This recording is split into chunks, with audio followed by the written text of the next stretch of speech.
Donc Stéphane, gérant de l'ERL de la Garenne à Pleunays, producteur de lait bio avec une centaine de vaches laitières, avec un système principalement pâturant et autrement très basé sur l'herbe aussi. Donc sur l'exploitation, il y a moi, il y a un salarié et un apprenti. Donc on est à 2,5 sur l'exploitation. Sur 138 hectares. Sur les 138 hectares, il y a 10 hectares de céréales, une vingtaine d'hectares de maïs et tout le restant c'est de la prairie. Et sur le total de prairie, il y a 45 hectares pâturés par les vaches laitières. Les 45 hectares sont répartis sur un rayon de 1 km. Les vaches au plus loin vont à 1 km de distance pour chercher de l'herbe. Et la traite s'effectue avec 2 robots Lelia 4. C'est des robots d'occasion qui ont été installés en 2019. Alors la traite robotisée, le choix a été fait parce qu'il y a eu le départ en retraite de ma mère avec qui j'étais associé avant et l'embauche derrière du coup d'un salarié. Et je me suis rendu compte que pour recruter un salarié, c'était aussi plus facile de recruter quand on était en train de robotiser que quand on était avec des grosses salles de traite. Le robot n'a rien changé sur la partie alimentation sur le troupeau et ça a simplement permis d'avoir une meilleure surveillance du troupeau avec les colliers et puis toutes les informations que les robots permettent d'avoir et une meilleure détection des chaleurs aussi parce que quand on est très pâturant, on ne voit pas forcément les vaches longtemps dans la journée. Au quotidien, le défi c'est toujours d'avoir de l'herbe de qualité en quantité suffisante aussi pour fonctionner avec le maximum de pâturage, tout en ayant un suivi de repro et un suivi au quotidien du troupeau qui est le plus optimisé possible parce que la moindre boiterie pénalise aussi le pâturage. La gestion du pâturage n'a pas changé par rapport au système salle de traite. C'est plus après de l'adaptation et c'est des choix d'aliments surtout qui font que les vaches retournent bien traire parce qu'il faut vraiment être sur des aliments très appétants. Le pâturage démarre mi-janvier. Jusqu'à mi-avril, c'est du pâturage principalement de jour. À partir de mi-avril, on passe en jour-nuit. On ferme les silos, donc on est 100% en pâturage souvent fin avril jusqu'à mi-juillet. À partir de mi-juillet, on commence à redistribuer un peu de fourrage dans le bâtiment. Et à partir d'octobre, on les garde à l'intérieur la nuit. Et la principale préoccupation par rapport à l'installation des robots, sachant qu'on était sur un élevage qui pâturait déjà beaucoup, c'était de la capacité à faire pâturer les vaches sans rien modifier sur la partie alimentation, que ce soit l'alimentation en fourrage, que ce soit en pâturage ou que ce soit en concentré. Et ça c'était la principale crainte sur l'exploitation. Au final on a réussi à quasiment rien modifier. On a juste modifié un tout petit peu la période de printemps où avant il n'y avait pas de correcteur, il n'y avait pas d'aliments distribués. Et du coup aujourd'hui il y a de l'aliment toute l'année parce qu'en train de robotiser on ne peut pas s'en passer. Sinon rien n'a changé, les paddocks sont restés les mêmes, on est resté en paddock jour-nuit, on est resté aussi avec de l'abreuvement au champ, on n'a pas touché au chemin, on n'a rien bougé. Il y avait déjà un boviduc sur l'exploitation pour traverser la route parce que l'exploitation est divisée en deux avec une route communale. Et en plus de ça, il y a une porte de tri, du coup il y a une grazouille à la sortie du bâtiment pour éviter d'avoir des vaches qui soient à traire, qui sortent aussi pour avoir moins de vaches à aller chercher au champ en période de pâturage. En salle de traite, on rentrait tout le monde, on trayait tout le monde, on ressortait tout le monde, il n'y avait pas du tout cette gestion de la circulation des bovins. Et qui est très importante, et le positionnement de la porte de tri à la sortie du bâtiment, je pense que est très important aussi là-dessus. Quand on veut réussir à bien faire circuler les vaches en train de robotiser, il faut avoir de l'herbe toujours appétante. Donc il faut éviter les parcelles trop épiées, il faut avoir toujours de l'herbe assez courte pour gérer aussi au mieux les refus. Parce que ça ne fait pas des grosses surfaces du coup par jour, comme c'est des paddocks pour 2 jours, c'est des paddocks qui font un peu plus d'1 hectare.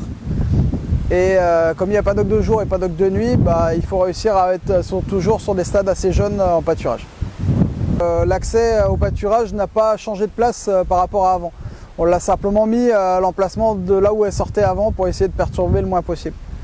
Avant, on allait chercher tout le troupeau, on enfermait le troupeau dans le paddock et puis on le récupérait fin d'après-midi et puis on les récupérait le matin.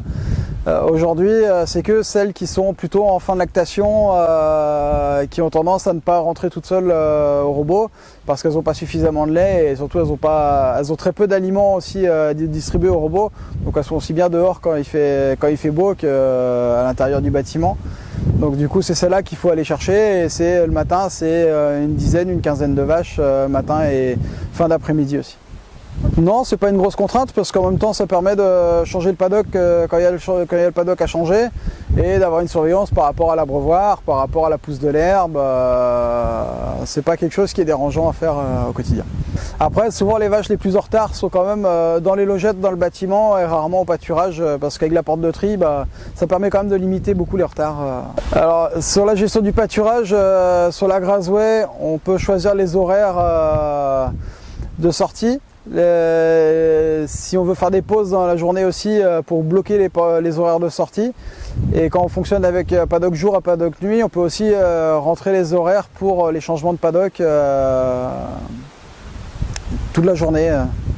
Ce paramétrage-là peut aussi être fait par petits groupes. On peut faire des sous-groupes dans le troupeau pour par exemple garder les primipares à l'intérieur plus longtemps ou interdire à certaines de sortir parce qu'elles sont inséminées ou parce qu'on a une attention particulière dessus.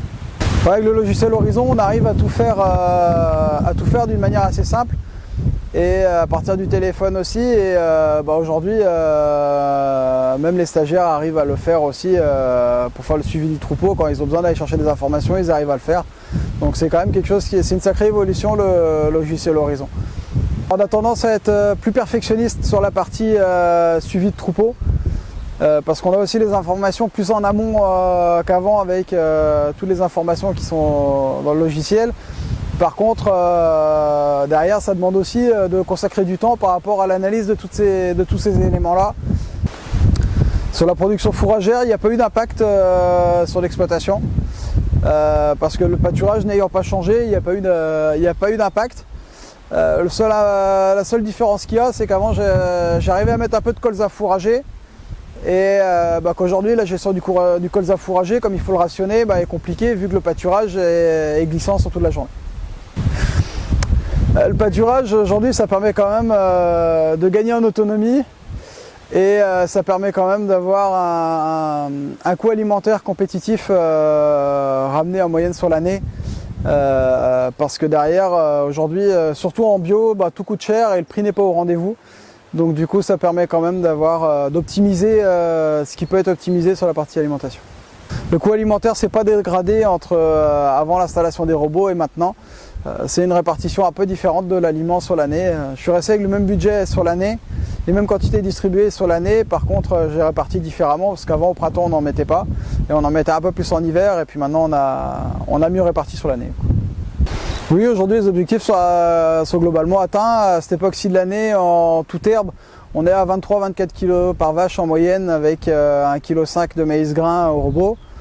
Et en hiver, on monte à 26-27 kg de lait par vache en moyenne avec un peu de correcteur azoté aussi. La réflexion sur un projet de traite robotisé, c'est principalement aller voir ailleurs et aller voir d'autres éleveurs qui le pratiquent déjà. En système pâturant, il y en a quand même quelques-uns aujourd'hui. Il y a quelques années, il y en avait quand même beaucoup moins qui le faisaient. Après, les robots évoluent aussi, tout le système évolue aussi. Mais derrière, c'est important d'aller voir chez d'autres éleveurs qui le pratiquent déjà et d'échanger avec eux par rapport à qu'est-ce qu'ils ont mis en place, qu'est-ce qu'ils ont bougé. Parce que derrière, faut quand même faire attention parce que la partie alimentation au robot, donc la partie concentrée, peut vite avoir un impact économique important. Et moi, c'était ma principale crainte, de ne pas réussir à pâturer autant que ce que l'on faisait avant. Et derrière, de devoir compenser aussi avec de l'aliment ou du fourrage conservé qui coûte quand même nettement plus cher que du pâturage. Pour moi, aujourd'hui, j'ai plus de doutes par rapport au pâturage et au robot, alors qu'au départ, j'avais quand même beaucoup de doutes par rapport à ça. Après, aujourd'hui, le système fonctionne, est cohérent par rapport à ça, donc ça me conforte dans l'idée que le pâturage peut aussi se faire au robot. Après, faut avoir de la rigueur par rapport à la qualité de l'herbe et à la gestion de l'herbe derrière. Déjà de faire sa mise en route hors période de pâturage. pour ne pas perdre sur la période de pâturage de cette année-là. D'être sur une période où il y a un creux par rapport aux travaux des champs aussi pour ne pas se saturer de boulot, parce qu'une mise en route c'est quand même quelque chose qui est épuisant pour l'éleveur mais aussi pour le troupeau. Et de bien s'entourer pour la mise en route aussi, parce que il faut aussi du monde sur cette période-là, parce que c'est jour et nuit qu'il faut être là pendant une semaine. Et du coup, si on est tout seul, c'est infaisable. Et derrière, après, c'est pas avoir peur d'aller voir d'autres éleveurs qui font du pâturage et d'autres éleveurs qui ont un peu plus de recul sur des systèmes avec beaucoup d'herbes en train de robotiser. Oui, il y a aussi un Juno. Donc le Juno, lui, il sert que quand il y a des fourrages conservés. Donc l'ensilage d'herbe ou l'ensilage de maïs, et c'est principalement en hiver. Parce qu'avant, on fonctionnait avec une lame sur un quad. Et quand on a beaucoup d'enrubanage ou beaucoup d'ensilage d'herbe à pousser en hiver, même le quad il a du mal à le faire. Et le Juno est beaucoup plus adapté pour pousser ses fourrages régulièrement. Et c'est pareil, le quad on fonctionnait que le jour avec, parce que le Juno il tourne jour et nuit, et du coup ça permet d'avoir toujours du fourrage. Le Juno c'est que l'hiver, et c'est aussi complémentaire du pâturage, parce que quand on a un système pâturant on a beaucoup d'herbe. Et quand on a beaucoup d'herbe, c'est aussi une difficulté au niveau de l'auge, parce que les vaches ont tendance à trier aussi. Non, j'ai fait par étapes et le Juno est arrivé après. Et j'ai pas voulu tout changer sur le fonctionnement de l'exploitation. Et c'est en période hivernale où on avait des soucis pour faire. Il y avait moins de traites la nuit. Et du coup, pour mieux répartir les traites tout au long de la journée, on avait pris la décision de mettre un Juno. Et pour enlever la corvée de repousser à l'auge, mais aussi pour mieux étaler les traites dans la journée, parce que ça provoque un peu de mouvement dans le bâtiment. Les lits principalement avec le SAV qui est quand même réactif, et puis tout l'accompagnement qu'il peut y avoir aussi. C'est pas que un robot qui est livré, installé, il y a quand même tout le suivi derrière. Et d'autres robots peuvent être pour autant moins chers, mais pour autant c'est vraiment le suivi qui est une plus-value aujourd'hui. C'est pas la machine en soi, c'est vraiment le suivi et tout l'accompagnement qu'il peut y avoir derrière. Les possibilités de contrat, de maintenance qui permettent de sécuriser aussi le budget et qui permettent aussi de vraiment fonctionner en budget. Et on paye pas au dépannage, c'est vraiment quelque chose, on connaît son budget pour l'année par rapport à la production qu'il y a à faire. Il n'y a pas de mauvaise surprise par rapport à ça, et ça permet de quand même sécuriser d'une année sur l'autre le fonctionnement. S'il fallait refaire, ce serait exactement la même implantation et la même chose et la même marque.